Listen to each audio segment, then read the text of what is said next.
Hello everyone, आप सभी का इन्फिनिटी क्लासेस में हार्दिक स्वागत है। आज का जो हमारा सेशन होने वाला है छत्तीसगढ़ का इतिहास और भारतीय इतिहास से संबंधित आपके एमसीक्यूज रहेंगे, जो आपके सभी आगामी आने वाली भर्ती परीक्षाओं के लिए बहुत ही महत्वपूर्ण होंगे। ये आपकी दूसरी क्लास है, ये क्लासेस आगे कंटिन्यू रहेंगी, तो प्लीज सेशन को लाइक कीजिएगा, शेयर कीजिएगा। ओके, चलिए तो स्टार्ट करते हैं। सबसे पहला हमारा क्वेश्चन आपके सामने ये है कि उपनिषदों का मुख्य विषय है आपका सामाजिक व्यवस्था, दर्शन, विधि या राज। तो बताइए आपके ऑप्शन क्या होंगे। ऑप्शन दिए हुए, आपको प्रश्न का उत्तर क्या होगा। इस प्रश्न का सही उत्तर होगा आपका ऑप्शन बी। ठीक है ना, ऑप्शन बी जो है आपका, जो दर्शन है वो उपनिषदों का मुख्य विषय। उपनिषद मतलब क्या है, गुरु के समीप बैठ करके प्राप्त की गई विद्या को उपनिषद कहते हैं। इसमें इहलोक, परमात्मा, ईश्वर, मृत्यु के पश्चात क्या होता है, इन सभी चीजों का उल्लेख आपको मिलता है। और प्रमाणिक उपनिषद कितने हैं आपके, 108 है, लेकिन वर्तमान में ऐसा माना जाता है कि 13 उपनिषद है वही सबसे ज्यादा महत्वपूर्ण है। तो चलिए फिर अगले प्रश्न की तरफ चलते हैं। अगला प्रश्न हमारे सामने दिया गया है कि निम्नलिखित में से किस एक वैदिक साहित्य में मोक्ष की चर्चा मिलती है। देखिए वही क्वेश्चन है, घुमा के पूछा है आपसे। ऋग्वेद, परवर्ती संहिताएं, ब्राह्मण या उपनिषद। तो इस प्रश्न का सही उत्तर क्या होगा। तो इस प्रश्न का सही उत्तर होगा आपका, सभी को पता है, ऑप्शन डी आपका उपनिषद। उपनिषद में क्या है, आपको मोक्ष वगैरह की चर्चा आपको मिलेगी। चलिए अगले प्रश्न की तरफ चलते हैं। अगला प्रश्न है हमारा, बोगज कोई महत्वपूर्ण है क्योंकि यह मध्य एशिया एवं तिब्बत के मध्य एक महत्वपूर्ण व्यापारिक केंद्र था। बी, यहाँ से प्राप्त अभिलेखों में वैदिक देवताओं और देवियों का नामोल्लेख प्राप्त होता है। ऑप्शन सी, वेद के मूल ग्रंथों की रचना यहाँ हुई थी। या ऑप्शन डी, उपयुक्त में से कोई नहीं। तो इस प्रश्न का सही उत्तर क्या होगा। तो इस प्रश्न का सही उत्तर होगा आपका ऑप्शन बी। यहाँ से प्राप्त अभिलेखों में वैदिक देवताओं और देवियों का नामोल्लेख मिलता है।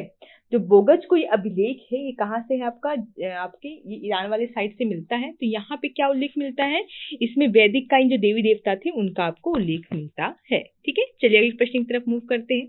हमारा अगला प्रश्न है कि ऋग्वेद में सर्वाधिक संख्या में मंत्र संबंधित हैं।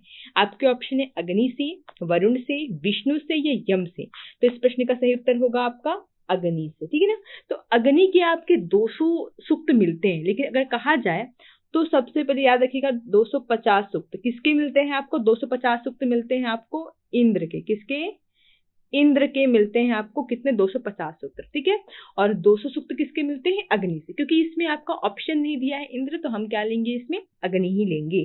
ठीक है, चलिए नेक्स्ट प्रश्न की तरफ चलते हैं।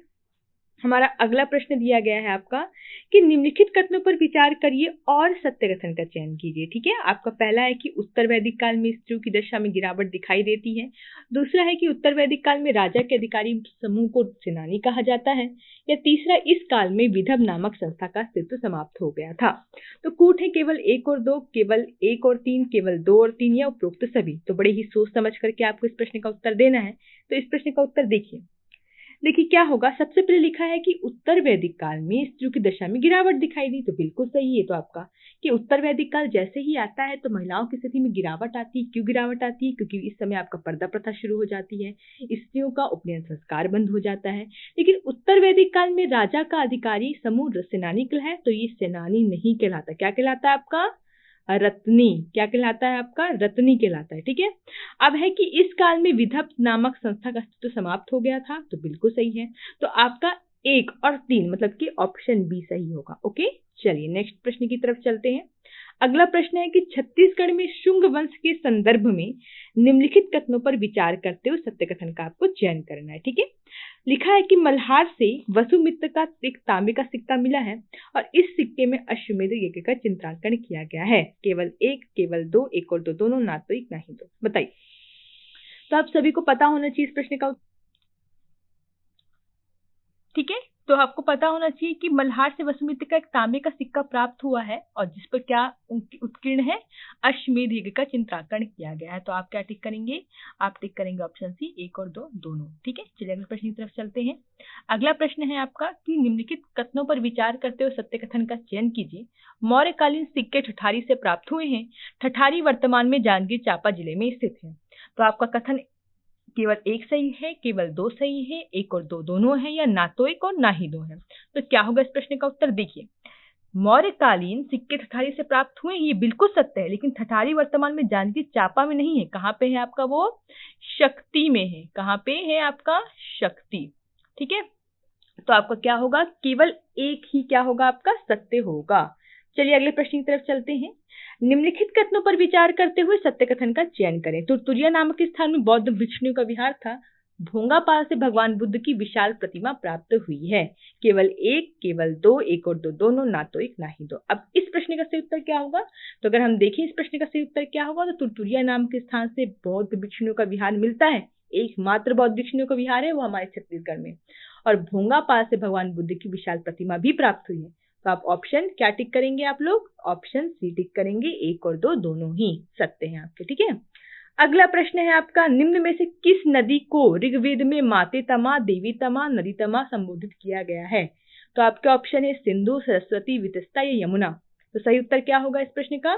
तो आपका सही उत्तर होगा ऑप्शन बी, सरस्वती। सरस्वती को ही कहा जाता है क्या आपका? माते तमा, देवी तमा और नदी तमा। ओके, चलिए अगले प्रश्न और अंतिम प्रश्न की तरफ चलते हैं। निम्नलिखित कथनों में से आपका जो विचार की जो सत्य कथन का चयन करना है। शिरपपुरी राजवंश में प्रशासन की सबसे छोटी इकाई ग्राम थी और शिरपपुरी राजवंश में प्रशासन की सबसे बड़ी इकाई राष्ट्र थी। केवल एक, केवल दो, एक और दो, दोनों, ना तो एक और ना ही दो। चलिए बड़े ही सोच समझ के इस प्रश्न का उत्तर देने का प्रयास करेंगे आप लोग। तो क्या होगा इस प्रश्न का सही उत्तर? इस प्रश्न का सही उत्तर होगा, देखिए ये जो आपका पहला कथन है कि शिरपपुरी राजवंश प्रशासन की सबसे छोटी इकाई ग्राम थी, तो ये बिल्कुल ही सत्य कथन है आपका। ठीक है, लेकिन इसमें जो लिखा हुआ है कि शिरपपुरी जो राजवंश प्रशासन की सबसे बड़ी इकाई राष्ट्र थी, तो राष्ट्र सेकंड नंबर पे आती है। प्रथम नंबर पे आएगी राज्य। राजा प्रशासक का सर्वोत्तम अधिकारी था, किंतु तानाशाह नहीं था, ये भी आप लोग को याद रखना है। और सबसे पहले क्या आएगा? राज्य, फिर राष्ट्र, फिर भोग, फिर भुक्ति, फिर आहार, फिर आपका आएगा ग्राम। ग्राम क्या? सबसे छोटी इकाई। तो चलिए फिर इस प्रश्न का उत्तर क्या होगा? सही उत्तर बोलेगा तो केवल एक होगा। तो आज का जो हमारा सेशन यहीं पर समाप्त होता है। सभी को बहुत बहुत धन्यवाद। अब हम मिलते हैं नेक्स्ट सेशन में। ये कंटिन्यू रहने वाला है सेशन, जिसमें आपके सभी एग्जाम की प्रिपरेशन होगी अच्छे तरीके से। खासकर आपके जो करंट के क्वेश्चन हैं वो भी मैं लाऊंगी और आपका धीरे धीरे सब चीजें कवर होते जाएंगी सब्जेक्ट वाइज। तो चलिए बहुत बहुत धन्यवाद। सभी अपना ध्यान रखिए।